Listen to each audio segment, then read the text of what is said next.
sigiden bi wɔɔrɔ na mun ye jamana kuntigi ye a bɛ se ka wuli ka jɔ kɛ mun ye a ye laɲini mun kɛ mun ye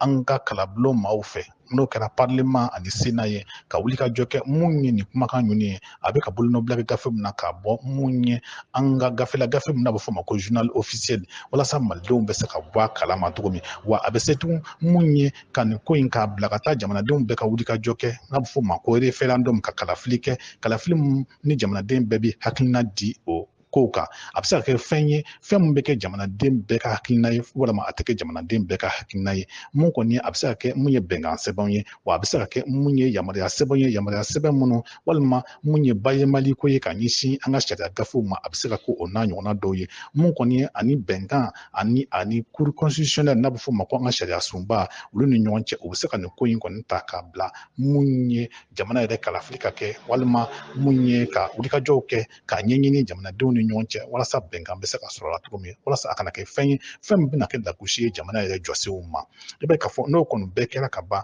ni mun ye kalafili mun kɛra n'a bɛ fɔ o ma ko référendum n'o y'a yira k'a fɔ ko mun kɔni ye jamanadenw k'u sɔnna ma mun kɔni ye jamanakuntigi ale b'i bolonɔ bila la o yɔrɔnin bɛɛ lajɛlen ka sanga ni jɔsen 59 yɛrɛ kumakanw ye